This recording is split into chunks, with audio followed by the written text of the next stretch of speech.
First of all, I should introduce myself. My name's Twink. My Instagram is Twink Does Drag. It's currently has like two posts on it. First of all, I was like, I want to do Dungeons and Drag Queens, right? Not film it with the studio. I was like, I want to do Dungeons and Drag Queens and film it. And I was like putting off posting about it and putting off posting about it. And I posted it. And that morning, I literally found out that they had just started Dungeons and Drag Queens. I mean, I'm still streaming that shit, but like, anyway, so if anyone's interested in doing that, my YouTube is also going to be Twink Does Drag. And I have a bunch of video essays. It's going to be pop culture, drag, and a lot of adult animation. I'm autistic, so I'm like, shout out neurodivergent queens and kings and everyone. And I'm currently working on a like 10-hour Scooby-Doo video. I've been reading, it's gonna be 42 movies, 6 video games, over 250 comic books. So if you're like one of those people that loves long ass video essays at 2x speed, this channel's gonna be for you. So Hi, my name is Pterodactyl. I go by she, they pronouns. They is pretty new. I'm trying it out. And I am a gender chameleon. I do masculine and feminine drag. And I've been doing drag for a little over a year now, like a year and a half. So yeah. Them I describe as the gender and body affirming drag deity of New York City. So I do drag that is affirming of all body types and genders. And now bi-coastal because I live in Oakland. I moved to the West Coast a few months ago. And I've been doing drag for 9 years. For the first like 4 or 5 years of that, or I did try and like adopt a more feminine drag persona because that is what gets money, that is what is encouraged, that is what everyone around me knew. So I went that route, but and that character was named Hot Mess Everdeen, RIP. She got COVID and reassigned genders. So she served me good, and that was like 4 years, and then I'm coming up on my 9 year anniversary this October. So drag name is Julian Chaotic. Out of drag is Julian Patterson, as I see on my screen. I use he, they pronouns for both. So I just graduated with my degree in PR.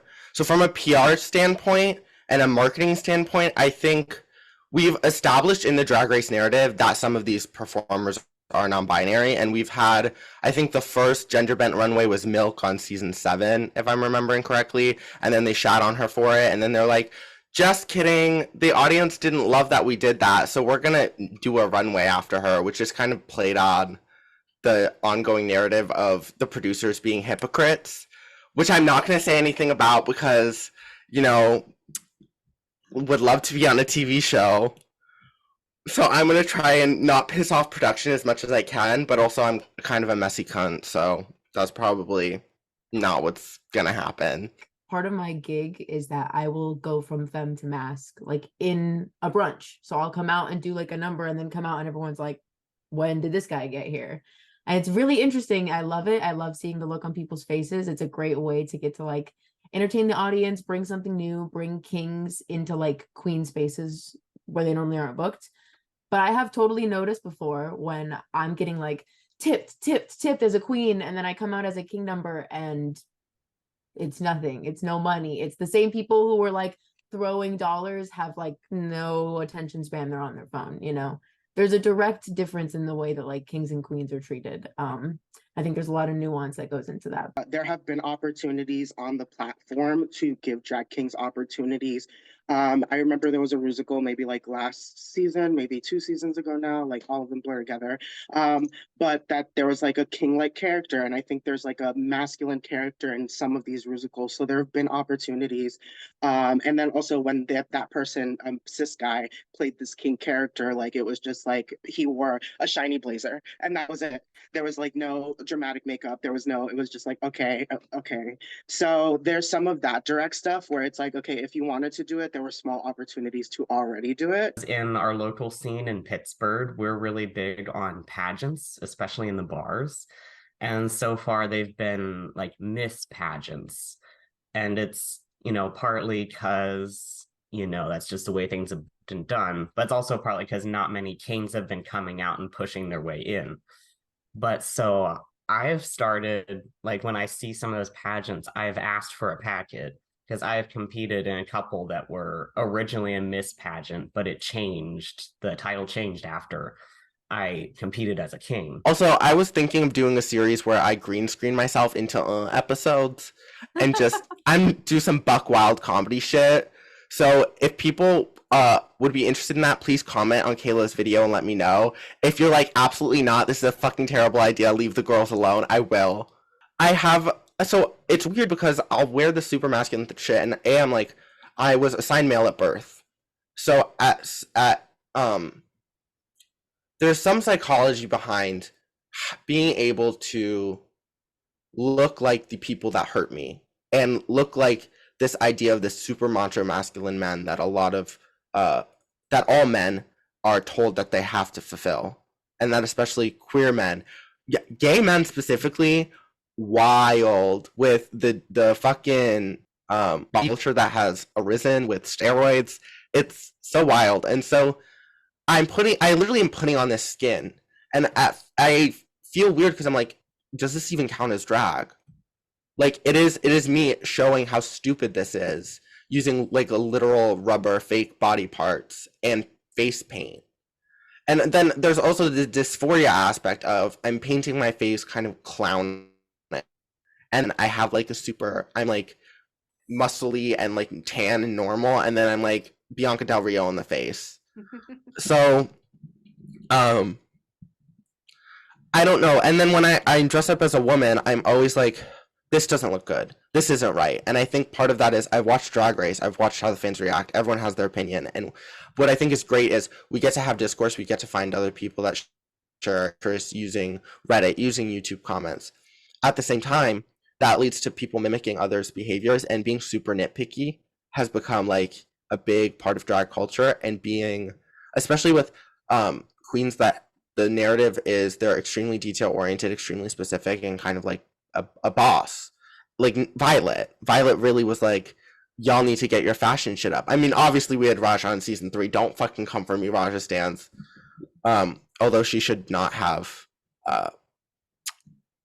won the consolation prize on All Stars. Evie ate her in that lip sync. I'm so sorry, Raja stans. I can't tell if everyone's gonna fucking hate me or like me, because there's only really 2 options with the polarization of social media. And also, another thing is, part of doing drag is I like the way it makes me feel. Obviously I like the attention, but I'm trying to think of the best way to word this. Drag when you're alone in your room is the purest form of drag, in my opinion. It's like a particle, like that you can't tell where it is when it's being observed. And I'll be in my room and I'll do my makeup and I'm like, this is so great, whatever. And then I start nitpicking and I'm like, what would the audience think? I'm even doing it right now with like video ideas. And part of that is, in capitalism, I want to take this thing that I love, take this thing that brings me joy, and make money off of it.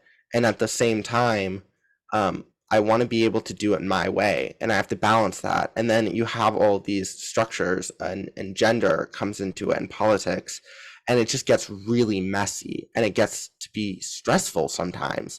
And drag is, I keep bringing it back. It's about joy. It's about challenging this shit, and it's starting to like eat its own tail, like an Ouroboros. Would I eat? Okay, I want to say the verse. Because I've been the verse. practicing on it. I mean, every gay person listens to like Read You Wrote You and like writes their own verse to it, right? Don't we all do that? Yes.